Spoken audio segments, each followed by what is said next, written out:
Hello, what's up mga kamani magnet? Alamin natin ang 13 malas sa bahay mo na dapat mong iwasan para hindi natin mamanifest ang mga kamalasan na yan. At nang sa ganon, magandang buhay ang mapa sa ating mga buhay. Isa-isahin natin ang mga malas sa ating mga tahanan. Ang unang listahan ay ang mga naglalakihang puno sa harapan ng ating bahay.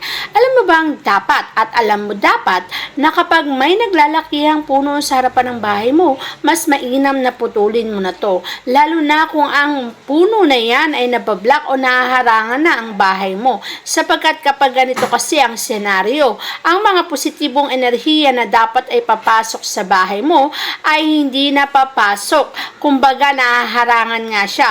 Mainam kasi na walang harang sa harapan ng bahay at mas mainam din na ang tahanan mo ay nasisikatan ng araw, okay? Kapag kasi ang tahanan mo ay nasisikatan ng araw, mas maganda ang pasok ng blessing. At syempre, pagdating na naman sa loob ng kwarto, huwag mong hayaan ang pintuan sa terrace ay nakatapat sa pintuan na parang pakros.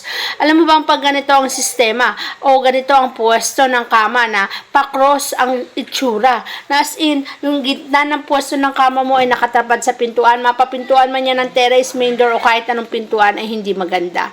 Kasi magdudusa ka at maghihirap ka. Makakaranas ka ng samot-saring kahirapan sa buhay. At ang mga kahirapan na yan ay magbibigay sa iyo ng napakahirap na sitwasyon. At ayaw naman nating mangyari yan. Ayaw nating magkaroon ka ng isang napakahirap na sitwasyon sa iyong buhay, kaya iwasan. Lalo na ang ganitong setup ng pintuan. Yung tipong papunta mo pa lang o main door ng pintuan mo, o kaya yung pintuan na yan, pagbukas mo ay may makikita kang CR, pagbukas mo ay may makikita kang kitchen, hindi po maganda. Okay? Iwasan po natin ang mga ganyang bagay. Sa loob kasi ng kama ay talaga namang pinipwesto natin ang pintuan kung saan ang pwesto ng pintuan ay or pwesto ng kama ay nasa command position. Pag sinabi po natin command position, yung pwesto ng kama mo ay walang direktang nakatapat na kahit ano paman para hindi po tayo malasin. Hindi rin maganda na nasa loob ng kwarto mo ay isang nude picture. Ang mga nude picture na yan ay nag-a-attract ng negative energy. Ang mga negative na energy na yan ay kapag nangyari sa iyong tahanan o sa iyong buhay, magkakaroon ng tinatawag na infidelity o pangangalunya isa sa inyong mag-asawa. Kaya naman kung gusto nyo maging intact ang pagsasama, kung gusto nyo maging maganda ang pagsasama nyong mag-asawa, huwag na huwag kang maglalagay ng mga nude picture sa loob ng iyong kwarto o sa loob ng iyong kama. Sapagkat kapag ganitong klase ang larawan na nakikita araw-araw, yan kasi ang mamamanifest at mangyayari sa iyong buhay. Isa pang bagay na dapat mong pakaiwasan ay ang pagtatabi ng mga lutuan at hugasan o mga faucet sa iyong kusina.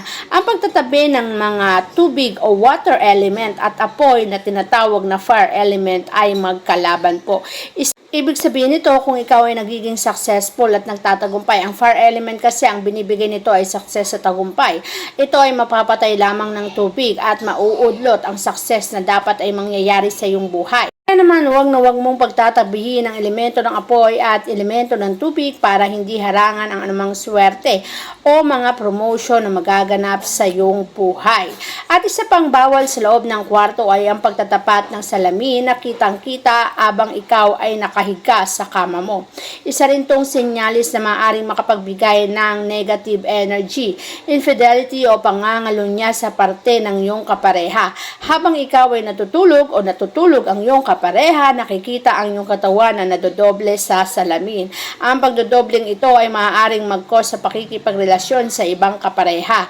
Kaya naman ang nangyayari, magkakaroon ng kabit isa sa inyong mag-asawa. At ayaw naman nating mangyari ang bagay na to, kaya iwasan nang sa ganon ay maiwasan natin ang anumang sakit sa buhay.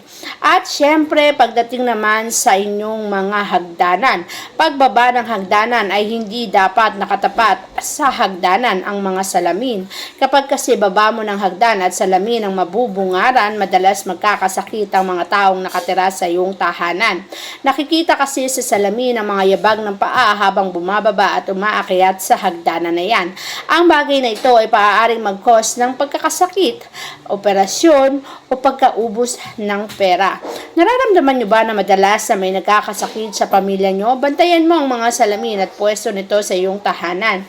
Tignan mo kung ito ay direktang nakatapat sa inyong mga hagdanan. Alisin agad para maiwas ang kamalasan. At pang may dulot na kamalasan ay mga black na nandoon sa hagdanan, lalo na sa mga pwesto ng hagdanan. Anumang black o mga sagi o yung mga harang sa hagdanan ay alisin, tanggalin ang mga kalat na yan.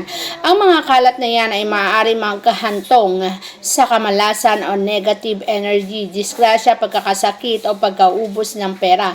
Ang anumang mga harang sa black o kaya naman ay mga harang sa pagbabat panaog mo sa hagdanan ay hindi dapat dito inilalagay.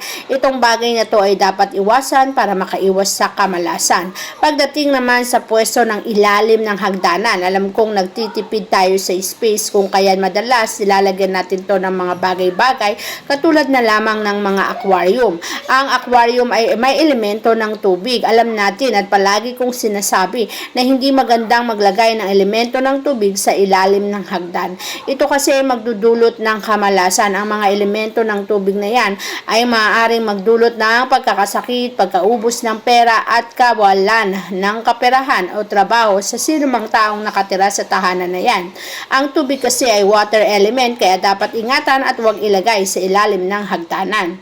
Isa pang bagay na dapat mong iwasan ay ang mga pintuan na direktang nakatapat sa kapwa niya pintuan. Ang mga pintuan, lalo na kung pintuan ng kwarto at ang main door, kapag magkatapat ay hindi dapat, sapagkat ang magkakatapat na pintuan ay sinasabing lagus-lagusan. Kapag pasok ng swerte sa main door mo ay agaran din itong lalagos sa kabilang pintuan, kung kaya't ang swerteng papasok ay agaran ding mawawala sa buhay mo. Kaya natin ito tinawag na lagus-lagusan. Ang pera ay lalagos lamang na parang lang dumaan lang sa palad mo. Kaya huwag mong gawin ang bagay na to para maiwasan din ang kamalasan sa buhay mo.